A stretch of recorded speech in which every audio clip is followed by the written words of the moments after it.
Hello, ladies and gentlemen. Welcome back to another episode here on European Confessions. The following story that you're going to be listening to, it was sent to us by one of our sisters who said that she's a regular listener of our program. The message that she sent to me, it reads like this. Hello, how are you? Can you please post my own story as anonymous? So, my brother, I am back home right now in Nigeria, and because of the things that happened to me in Italy, that is where I lost my humanity. I was raped several times whilst I was working on this other farm where they were producing tomatoes. I was just an illegal. After that was when I got involved partly with the mafia. That was when we got hooked up, and then we got trafficked, and then we were placed on different streets in Italy where we were working as prostitutes. And that was where my soul was destroyed. So there were a lot of women there from Ghana, Nigeria,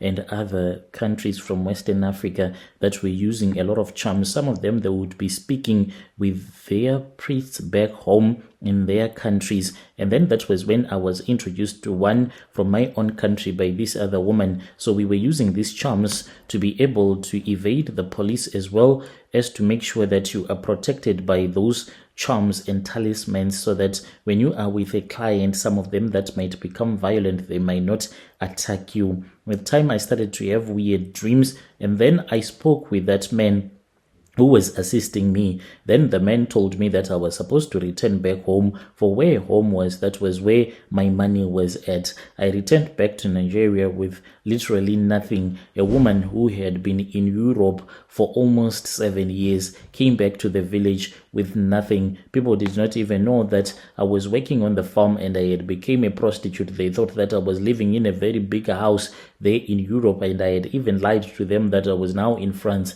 yet I was just a small-time prostitute in a small community there in Italy. Whilst I was back home, the first thing that I did was that I went and I visited that priest and I spoke with him. This man then told me that he was going to assist me to become a very wealthy woman, and I could be able to secure my future, and there won't be any need to go back to Europe as a migrant. If I wanted to go to Europe, I would only go there on vacations, on holidays. This was like a far-fetched idea because I had seen the horrors of being a migrant in Europe, especially when you are very poor, no documentation. And for me to go there with so many times my visa getting denied now as a tourist, that was not going to happen. And all that was needed, he said, a sacrifice was needed, he said. So one night, that was when I made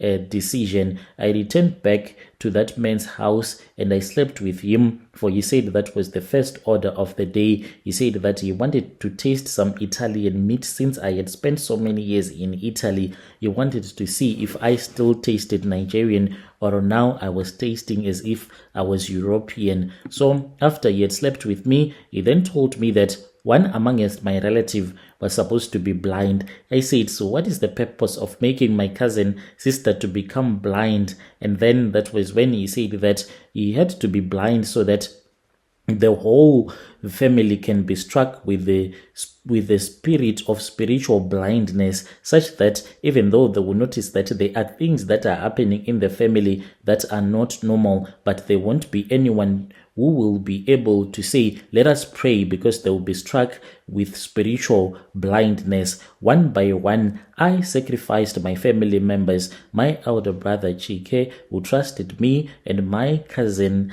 who had came to Lagos seeking my help, even my own mother who had always prayed for my success. By the time that I had sacrificed 5 members of my family, the spirits then told me to go and buy a bathtub. I actually had to contract this other man who has a construction company. So he regularly builds these mansions for those that are doing rituals, since he knows that your house is almost like your altar. So he asks you what exactly you need to be done at his house, and he specifically hires those that he works with, the ones that can go into your home, build whatever that you need to be built without them spilling the beans and telling everyone that they would have seen the things that they would have seen in your home. So this bathtub, I was told that this was going to be my altar. Each and every person that I had killed in a ritual,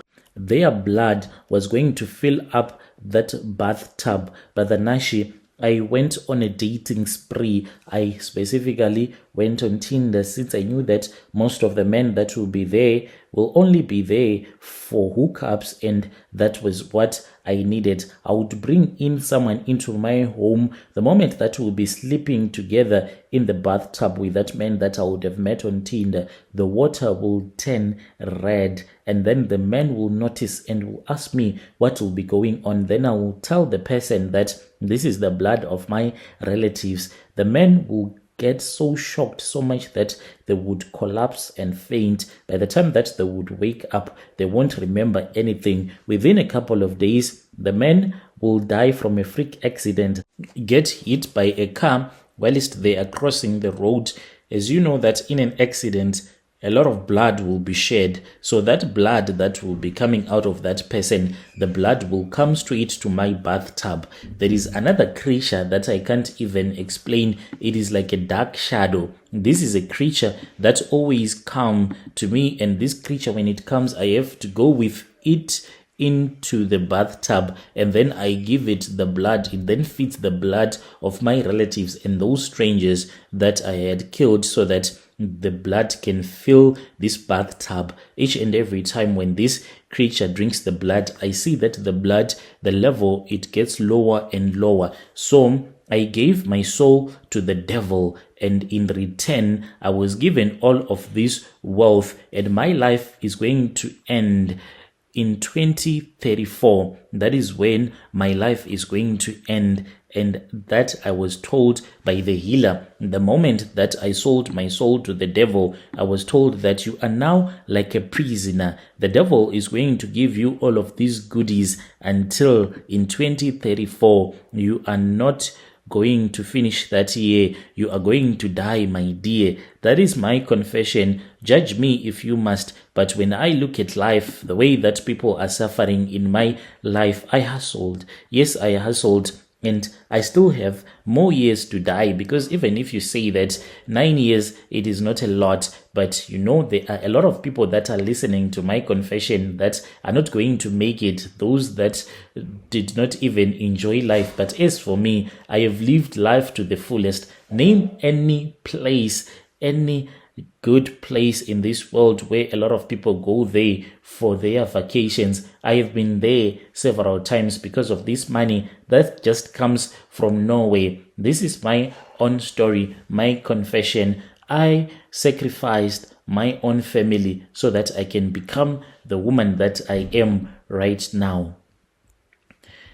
Dear listeners, right there was a message that was sent to us by one of our listeners. Strange things indeed they do happen in this world. She was saying that prostitution was what changed her. She used to be a good woman, but what happened when she was prostituting herself, that is what caused her to do all of these rituals.